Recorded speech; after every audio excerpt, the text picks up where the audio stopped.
यानी ये एक बड़ी खबर है। इन पाबंदियों के बावजूद इमरान खान ने सुप्रीम कोर्ट में वीडियो लिंक पेशी से कबल अपने एक सीनियर वकील से मुलाकात की ख्वाहिश का इजहार किया।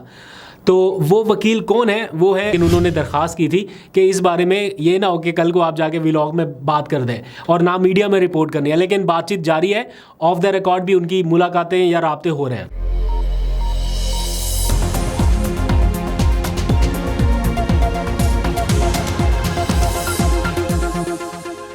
बिस्मिल्लाहिर्रहमानिर्रहीम, अस्सलाम वालेकुम। पाकिस्तान और दुनिया भर में देखने और सुनने वालों को अब्दुल कादिर का सलाम। अब सिर्फ चंद घंटे ही बाकी रह गए हैं।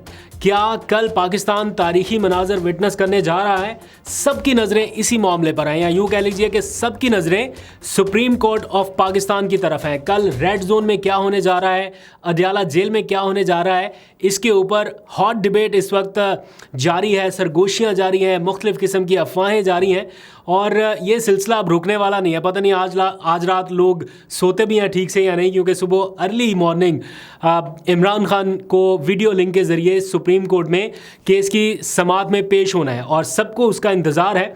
लेकिन इस दौरान जो आने वाली इत्तलात है अडयाला जेल से ख़ास तौर पर, उस पर कुछ तशवीश का इजहार भी किया जा रहा है। फॉर एग्ज़ाम्पल पीटीआई के कुछ रहनुमा जो हैं वो ये बता रहे हैं कि रातों रात इमरान खान के हमरा रहने वाले जो गार्ड्स हैं उनको तब्दील कर दिया गया। गार्ड्स की तब्दीली का अमल किया गया है गुज़िश्ता रात, ऐसा पीटीआई के सीनियर रहनुमा और ख़ुद उनकी जो हमशीरा हैं वो भी कह रही हैं।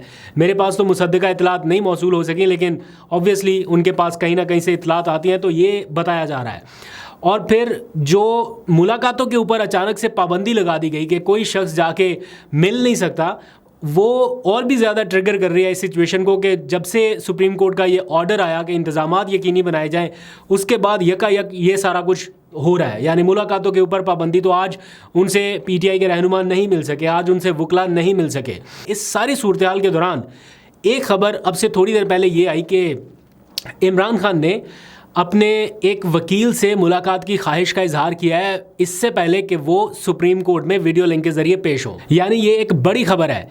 इन पाबंदियों के बावजूद इमरान खान ने सुप्रीम कोर्ट में वीडियो लिंक पेशी से कबल अपने एक सीनियर वकील से मुलाकात की ख्वाहिश का इजहार किया। तो वो वकील कौन है? वो है ख्वाजा हारिस। इत्तलात ये हैं, बल्कि सुप्रीम कोर्ट को कवर करने वाले जो सीनियर रिपोर्टर हैं उन्होंने ट्वीट करके भी बताया कि इमरान खान ने वीडियो लिंक पर पेशी से पहले एक सीनियर वकील ख्वाजा हारिस से मुलाकात की ख्वाहिश का इजहार किया। ऑब्वियस बात है, वो मशवरा करना चाहते हैं कि सुबह सुप्रीम कोर्ट में उनसे जो सवाल जवाब हो सकते हैं, या इस केस के हवाले से बहुत सारी चीज़ें ऐसी हैं जो इमरान खान अपने वकील से भी डिस्कस करना चाहते होंगे।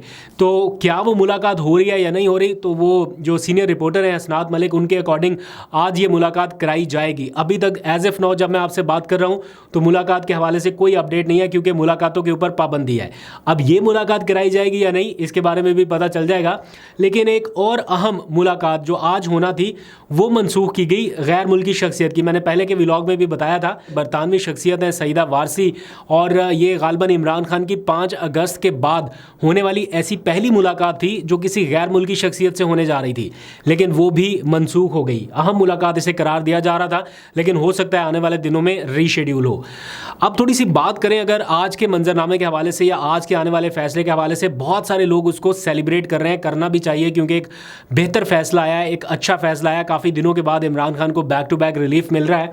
लेकिन ये फैसला ज़मानत बाद अज़ गिरफ्तारी के हवाले से थोड़ा सा डिफ्रेंशिएट करना पड़ेगा आप लोगों को कि ये ज़मानत बाद अज़ गिरफ्तारी का, यानी इमरान खान को गिरफ्तार किया गया, उसके बाद ये मामला अदालत में आया, ज़मानत मिल गई, लेकिन उनका ट्रायल जो है इसी केस में 190 मिलियन पाउंड केस में वो बहुत तेज़ी से अडयाला जेल में जारी है। तो अगर कल परसों तरसों या 10-15 दिन के बाद जब भी जाके वो ट्रायल कंक्लूड हो जाए और उसमें कहीं इमरान खान को अगर सज़ा सुना दी जाए, तो फिर आज की ज़मानत का कोई फ़ायदा नहीं रहेगा। ज़मानत का फ़ायदा तो तब होता अगर वो फौरी तौर पर रिहा हो जाते। चूँकि वो रिहा नहीं हो रहे, दूसरे केसेस में गिरफ्तार हैं, और जिस केस में आज उनकी ज़मानत हुई उस केस में उनका ऑलरेडी ट्रायल चल रहा है। तो कल कलां को अगर वो ट्रायल कंप्लीट होता है और उसमें उन्हें सज़ा सुना दी जाती है, दैट मीन्स के फिर मामला और लटक जाएगा, तो आज की ज़मानत का फ़ायदा नहीं रहेगा। इसलिए ये जो मामला है आज के केस में, देखिए साइफ़र का केस कब से जारी है, उसमें अभी तक उन्हें ज़मानत नहीं दी गई। बाकी तोशाखाना में दे दी गई ज़मानत, हालांकि वो केसेस बाद में आए, ज़मानत पहले मिल गई। 190 मिलियन पाउंड का केस बहुत बाद में आया इस्लामाबाद हाई कोर्ट में, उसमें ज़मानत मिल गई। लेकिन जो केस ऑलमोस्ट कंक्लूड हो चुका है, जजेस खुद कह चुके हैं कि हाथी निकल गया, सिर्फ दुम रह गई है, उसमें ज़मानत लटकी हुई है, वो ज़मानत नहीं हो पा रही अभी तक। तो कब होगी उसके ऊपर भी नज़रें हैं।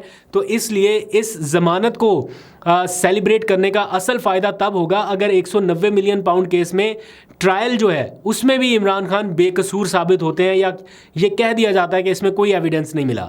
तो खैर देखते हैं आगे इसमें क्या होता है। फिलहाल तो सबकी नज़रें सुप्रीम कोर्ट की तरफ है। कल एक तो सुप्रीम कोर्ट में ये एक्टिविटी होने जा रही है ना, वीडियो लिंक वाली, वो भी आपको साथ साथ अपडेट करेंगे कल। एक और इनिशिएटिव भी पीटीआई की जानिब से लिया गया है, और वो है इमरान खान के लीगल केसेस के हवाले से जो लीगल माइंड है, कल उनका एक सेमिनार होने जा रहा है। अभी तक मुझे कंफर्म नहीं है कि वो वर्चुअल होगा या फिर फिजिकली लोग आके कहीं पे प्रेजेंट होंगे। अभी मेरे पास कोई इन्विटेशन नहीं पहुंचा, लेकिन कल जो कानूनी माहिरीन है वो किसी ना किसी प्लेटफॉर्म से आपको इमरान खान के केसेस के बारे में, अब तक जो हुआ और आगे जो हो सकता है उसके बारे में भी बताने जा रहे हैं। जो उनकी कानूनी टीम है पूरी, वो इसमें शामिल होगी। अब आ जाइए ज़रा इन सारे मामलात के साथ साथ जो ग्रैंड डायलॉग की बातें चल रही हैं उसके ऊपर, क्योंकि बातें हर तरफ से आ रही हैं कि भाई ग्रैंड डायलॉग करना है या आगे बढ़ना है, व्हाटएवर, इमरान खान की रिहाई हर सूरत ज़रूरी है। ये तलखियाँ, ये सख्तियाँ कम करना पड़ेंगी और कोई ऑप्शन नहीं है। आज बल्कि फवाद चौधरी ने एक बड़ा ज़बरदस्त स्टेटमेंट दिया कि दुखों का मदावा जो है वो इमरान खान है। ये दुखों का मदावा के कौन लोग हैं दुखी हैं? ऑब्वियसली जिन्होंने उनको वोट दिया है, वो करोड़ों पाकिस्तानी, उनके वोटर सपोर्टर, ना सिर्फ पाकिस्तान में बल्कि ओवरसीज़ पाकिस्तानी भी बड़ी तादाद में, जो इस वक्त कहीं ना कहीं डिसअपॉइंटेड हैं मौजूदा सूरत हाल से, उन लोगों के दुखों का मदावा सिर्फ इमरान खान की रिहाई से ही मुमकिन है। अभी इमरान खान की पर्सनैलिटी या उनके लोगों के लिए इमरान खान इतना ज़रूरी है कि प्राइम मिनिस्टर बनना, इक़्तिदार, ओहदे, ये सब कुछ अब सानवी चीज़ रह गई है। अब लोग सिर्फ इमरान खान को देखना चाहते हैं अपने सामने। उनके लिए मेरा ख्याल है ये इमरान खान के प्राइम मिनिस्टर बनने से, इलेक्शन जीतने से भी ज़्यादा इंपॉर्टेंट चीज़ होगी। तो इसलिए ये कहा जा रहा है कि दुखों का मदावा इमरान खान है। तो उसके लिए ग्रैंड डायलॉग की बातें हो रही हैं। तो ग्रैंड डायलॉग के साथ साथ ग्रैंड अलायंस भी काम कर रहा है। तो पीटीआई का जो ग्रैंड अलायंस है वो आज फैसलाबाद पहुंच गया, और वहाँ पर भी उन्होंने अपनी एक्टिविटीज़ जो है वो इसी तरह से जारी रखी हैं। रूल ऑफ लॉ पर अमल दरामद उनका बुनियादी मुतालबा है। फैसलाबाद जलसा, कराची जलसा, ये बहुत सारी एक्टिविटीज़ के ऊपर इस वक्त काम जारी है। इसके साथ साथ एक और दूसरा तगड़ा ग्रुप जो है मौलाना फजलुर रहमान का, आज उनकी जानिब से बज़ाते खुद मौलाना की तरफ से जो स्टेटमेंट्स आ रही हैं वो बड़ी मायने खेज़ हैं, बल्कि बड़ी हौसला अफजा हैं इन मामलात में पीटीआई के लोगों के लिए, कि वो कहते हैं कि हमारे दरमियान पहाड़ जैसे इख्तलाफात थे लेकिन अब वो ख़त्म हो रहे हैं, एतमाद की फ़िज़ा बनती जा रही है। और मुझे किसी ने बताया था बहुत ही करीबी लोग जो मौलाना के साथ राब्ते में हैं, उनमें से किसी एक करीबी शख्सियत ने मुझे बताया था कि मौलाना के साथ उनके ऑफ द रिकॉर्ड राब्ते भी जारी हैं, लेकिन उन्होंने दरख्वास्त की थी कि इस बारे में ये ना हो कि कल को आप जाके व्लॉग में बात कर दें और ना मीडिया में रिपोर्ट करनी है। लेकिन बातचीत जारी है, ऑफ द रिकॉर्ड भी उनकी मुलाकातें या राब्ते हो रहे हैं। तो खैर मैंने इसको अमानत समझ के अभी डिस्क्लोज़ नहीं किया था, लेकिन आज मौलाना फजलुर रहमान ने ख़ुद ये बात बता दी है कि ऑफ द रिकॉर्ड उनके पीटीआई के 2 वफूद के साथ राब्ते जारी हैं। एक तो असद कैसर हैं, एक दूसरा ग्रुप भी है। तो 2 वफूद उनके पास पहुंचे हैं, राब्ते अलग अलग जारी हैं, और वो इस बात पर आ रहे हैं कि हमारे दरमियान फासले कम हों और हम मिलके आगे बढ़ें। लेकिन अभी भी पीटीआई के अंदर कुछ लोग ऐसे हैं जो ये समझते हैं कि मौलाना उनको आखिरी टाइम पे डिच कर सकते हैं, क्योंकि मौलाना अपने नुमाइंदे जो हैं वो शहबाज शरीफ के पास भी भेज रहे हैं। गफूर हैदरी साहब पहुंचे हैं शहबाज शरीफ के साथ और बड़े खुशगवार माहौल में उनकी भी मुलाकातें हो रही हैं। तो किस हद तक मौलाना पीटीआई के साथ एतमाद साजी बरकरार रख सकेंगे, इसके ऊपर भी नज़र रखेंगे, आपको अपडेट करूँगा। लेकिन अब थोड़ी सी बात करते हैं, ये जो लीक्स का मामला चला है, दुबई लीक्स वाला, दुबई अनलॉक्ड। तो देखें ना, कितनी बदकिस्मती की बात है कि एक अरब डॉलर के लिए हमारे मुल्क के साथ क्या होता है। मतलब यूँ समझ लें कि हुक्मरान आके खुद कहते हैं कि नाक की लकीरें निकलवा दी IMF ने 1 अरब डॉलर के लिए, और यहाँ पे 12-13 अरब डॉलर की जायदादें पाकिस्तानियों ने बाहर रखी हैं। और इससे भी जो ज़्यादा अफसोसनाक बात है वो ये कि यही हुक्मरान तबका है जो कहता है कि पाकिस्तान में इन्वेस्टमेंट करो, पाकिस्तान में सरमायाकारी करो, लेकिन ख़ुद इसी हुक्मरान तबके ने अपने एसेट्स मुल्क से बाहर रखे हैं और फिर उसकी जस्टिफिकेशन भी दे रहे हैं। और अभी 2 दिनों में आपने सुना होगा कि लोग कितने फ़ज़ाइल बयान कर रहे हैं बैरून मुल्क रखी गई जायदादों के हवाले से कि पाकिस्तान से बाहर अगर जायदाद रखी हो तो उसका FBR को क्या फ़ायदा होता है, टैक्स नेट को क्या फ़ायदा होता है। ये सारी चीज़ें भी आके आपको टेलीविजन पर बता रहे हैं। फिर आपने देखा एक सीरीज़ ऑफ प्रेस कॉन्फ्रेंसेस जो है वो भी चल रही है। तो ये बड़ी एक दिलचस्प सूरत हाल है जिसमें अगर आप इमेजिन करें एक लम्हे के लिए कि अगर इमरान खान की भी कोई प्रॉपर्टी मुल्क से बाहर निकल आती, कोई कंपनी मुल्क से बाहर निकल आती, तो इस वक्त इस मुल्क का सबसे बड़ा मसला क्या होता। सिर्फ एक घड़ी इमरान खान के पास आई थी, उस घड़ी के ऊपर इस मुल्क के साथ क्या हुआ या कितना कुछ हुआ उसकी डिटेल में नहीं जाता, सिर्फ एक घड़ी के मामले पर।